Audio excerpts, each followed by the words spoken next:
सांस का घूंघट पार्ट 3। अब तक हमने देखा कि देविका की हालत बहुत नाजुक है, लेकिन घर के आदमी उसे डॉक्टर के पास नहीं जाने दे रहे और जोगिंदर ने घर के मेन गेट पर बहुत बड़ा ताला लगा दिया है। लेकिन देविका की सास विमला पहली बार घूंघट उठाकर समाज के बनाए नियम का उल्लंघन करती है और देविका की जान बचाने की कोशिश में जुट जाती है।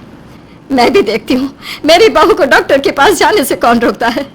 देखो सचिन के बापू, दरवाजे की चाबी दे दो मुझे। तुम्हारा दिमाग ठिकाने पर है, पहले सर पर पल्लू रखो और अंदर जाओ। आज तक मैंने आपका हर गलत फैसला सर झुकाकर स्वीकार कर लिया, लेकिन आज मैं आपकी एक बात नहीं सुनूंगी। मुझे मेरी बहू की किसी भी कीमत पर जान बचानी है। मुझे चाबी दे दीजिए। पिताजी, माँ ठीक बोल रही है, चाबी दे दीजिए ना, नहीं तो देविका नहीं बचेगी। देविका मरती है तो मर जाए, लेकिन यह दरवाजा नहीं खुलेगा। तुम सारी औरतों को इस देविका नाम की बीमारी ने पागल कर दिया है और इस बीमारी का अच्छी तरह से इलाज करना आता है मुझे। वीना बेटी, सुजाता बहू, जाओ अंदर से देविका को लेकर आओ। विमला ये बोलकर अपने पति के हाथ से चाबी छीन लेती है। तभी महेंद्र विमला का हाथ पकड़कर चाबी विमला से छीन लेता है। दादी, घर के मर्दों से टक्कर लेकर आप अच्छा नहीं कर रही हो, ये इस घर के संस्कार नहीं है। महेंद्र की बात सुनकर कम्मू अपने पति के हाथ से चाबी छीनकर कहती है, इस घर के संस्कार क्या है हम अच्छी तरह से जान गए हैं। आज इस घर का दरवाजा खुलकर रहेगा और देविका डॉक्टर के पास जाकर रहेगी। भाभी, ये लो दरवाजा खोलो। विमला ताला खोल देती है। तभी वीना और सुजाता देविका को लेकर आ जाती हैं। घर की सारी औरतें देविका को लेकर घर से जा रही होती है कि तभी सुजाता का पति मोहन उससे कहता है, सुजाता, तुम देविका को लेकर इस घर से निकल तो रही हो, लेकिन याद रखना, अगर तुमने एक कदम भी बाहर निकाला तो वापस इस घर में मत आना। मैं देविका के साथ अस्पताल भी जाऊंगी और वापस इस घर में भी आऊंगी।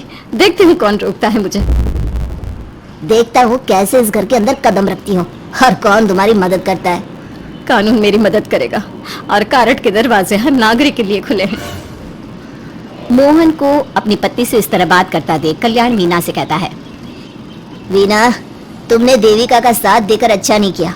अगर तुम अभी भी इसके साथ गई तो अपना और मेरा रिश्ता खत्म समझना। मुझे कोई फर्क नहीं पड़ता, तुमने आज तक किया ही क्या है मेरे लिए। तुम खुद घर जमाई बनकर मेरे घर में रह रहे हो, कभी 100 रुपए की साड़ी दिलाई है मुझे? मेरे आने से पहले मेरा घर छोड़कर निकल जाना, समझे? ये बोलकर वीना और घर की सभी औरतें देविका को अपने साथ अस्पताल ले जाती है। वहां जाने के बाद डॉक्टर जल्दी से देविका का चेकअप करता है। चेकअप करने के बाद वो गुस्से से कहता है, ये क्या किया है तुमने? क्या हुआ डॉक्टर साहब? आपकी बहू की इतनी ज्यादा हालत खराब है और उन्हें चोट भी लगी है, फिर भी आपने उन्हें हॉस्पिटल लाने में इतना लेट कर दिया। आपको 3 दिन पहले ही इन्हें हॉस्पिटल में एडमिट करवाना चाहिए था। हमसे गलती हो गई डॉक्टर साहब, लेकिन आप जल्दी कुछ करिए, हमारी बहू और उसके बच्चे को बचा लीजिए। देखिए, अभी कुछ भी कह पाना मुश्किल है। हम माँ और बच्चे में से किसी एक को ही बचा सकते हैं। आप सोच लो किसे बचाना है। डॉक्टर साहब, आप देविका को बचाइए, उससे कुछ नहीं होना चाहिए। देखिए, हमें देविका का ऑपरेशन करना पड़ेगा। आप इनके पति को बुलाइए, हमें कुछ पेपर पर साइन करवाने हैं। डॉक्टर की बात सुनकर सभी औरतें सोच में पड़ जाती हैं। तभी वीना कहती है, डॉक्टर साहब, इनके पति नहीं आ सकते, ये इनकी सास है विमला देवी, आप इनसे साइन करवा लीजिए। लेकिन पेशेंट की हालत इतनी नाजुक है, इनके पति है कहाँ?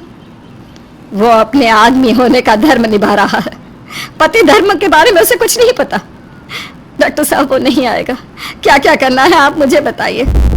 थोड़ी देर बाद डॉक्टर देविका का ऑपरेशन शुरू कर देते हैं।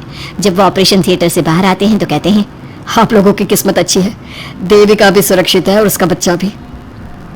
डॉक्टर, बेटा हुआ है या बेटी? बेटा हुआ है। सब लोग बहुत खुश होते हैं। कुछ दिन तक देविका उसी हॉस्पिटल में रहती है और उसके ससुराल की औरतों ने उसका बहुत ध्यान भी रखा। अब देविका कुछ हद तक ठीक हो गई। डॉक्टर ने देविका को घर जाने की इजाजत दे दी, लेकिन सभी सोच में पड़ गए।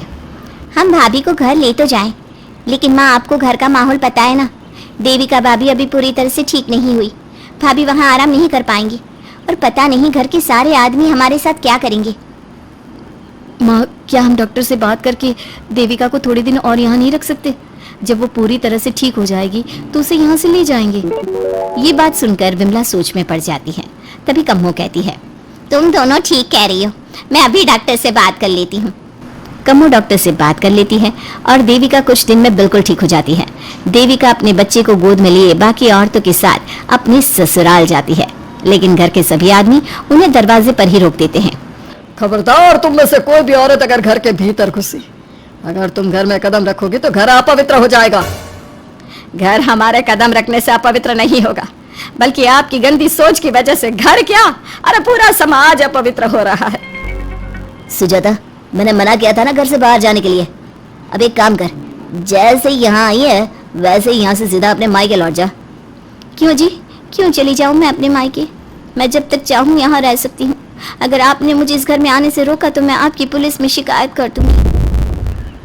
वीना, इन सब की तरह तुम्हारा भी दिमाग खराब हो गया है। अब मैं तुम्हें बिल्कुल बर्दाश्त नहीं करूंगा। तुम्हें ऐसी सजा दूंगा कि तुम याद रखोगी। सजा बाद में देना, पहले मेरे घर से बाहर निकलो। खुद पूरी जिंदगी में एक घर नहीं खरीद पाए और मुझे सबक सिखाने की बात बोल रहे हो। देखो वीना, तुम इस घर की बेटी जरूर हो, लेकिन कल्याण इस घर में ही रहेगा। उसने बहुत कुछ किया है इस घर के लिए, लेकिन तुम अब यहाँ नहीं रह सकती। क्यों नहीं रह सकती? इस घर पर मेरा उतना ही हक है जितना सचिन का। देश के कानून ने मुझे यह हक दिया है। अगर मैं चाहूँ तो कोर्ट का सहारा लेकर इस जायदाद का आधा हिस्सा ले सकती हूँ। और हाँ कल्याण, तुमसे तलाक भी ले सकती हूँ। वीना, देविका के साथ रह रहकर तुम्हारा दिमाग भी खराब हो गया है। और कम्मो, मैंने तुमसे कितना मना किया, घर से बाहर मत जाओ, देविका की मदद मत करो, लेकिन तुमने मेरी एक नहीं सुनी। अब तुम इस घर से और मेरी जिंदगी से चली जाओ। ये कदम उठाकर तुमने बिल्कुल अच्छा नहीं किया। ये कदम तो मुझे उस समय उठाना चाहिए था जब मैं माँ बनने वाली थी। आपके झूठे अहंकार और गलत नियमों की वजह से मैंने अपने 2 बच्चे खो दिए। अगर उस समय मैं दाई अम्मा से इलाज ना कराती और हॉस्पिटल चली जाती तो सचिन के बराबर मेरे भी 2 बेटे होते। सभी पति इस बात पर अड़े हुए थे कि वो अपनी अपनी पत्नियों को घर के अंदर नहीं आने देंगे। देविका बहुत देर तक सबकी बातें सुनती रही, फिर उसने अपने पति से कहा, सचिन, तुम्हारे घर के आदमियों की बात तो मैंने सुन ली, अब तुम बताओ तुम्हारा क्या फैसला है? देविका, मुझे माफ कर दो, मैं तुम्हारे लिए कुछ नहीं कर सकता, मैं मजबूर हूँ। मुझे पता था सचिन, तुम्हारा यही जवाब होगा। मुझे अपने आप पर हैरानी है कि मैंने बिना रीढ़ की हड्डी वाले आदमी से प्यार ही क्यों किया, शादी क्यों की। अब मैं आप सबसे बस आखिरी बार पूछ रही हूँ, तुम हमें अंदर आने दे रहे हो या नहीं, या मैं पुलिस को फोन करूं? देविका, आज तक हमारे गांव में पुलिस ने कभी कदम नहीं रखा और तू हमारे घर के दरवाजे पर पुलिस को लेकर आएगी? तेरी हिम्मत कैसे हुई ये बात करने की? आज तक इन औरतों ने घर से बाहर कदम नहीं निकाला था और 2-4 दिन में तूने इन सबको इनके अधिकार भी याद करा दिए। अब तो तुम बिल्कुल इस घर में नहीं आ सकते। घर की औरतें घर के बाहर खड़ी थी और घर के आदमी घर के दरवाजे पर। उनकी लड़ाई देखकर पूरा गांव इकट्ठा हो गया। देविका को अस्पताल पहुंचाकर घर की औरतों ने काम तो अच्छा किया। इस काम से देविका और उसके बच्चे की जान भी बच गई, लेकिन इनकी जान बचाने की कीमत घर की औरतों को कैसे चुकानी होगी, इसके लिए आपको आने वाला एपिसोड देखना होगा। और हमारे प्यारे दर्शकों, हमें कमेंट करके जरूर बताइए कि देविका के साथ बाकी औरतों को क्या करना चाहिए।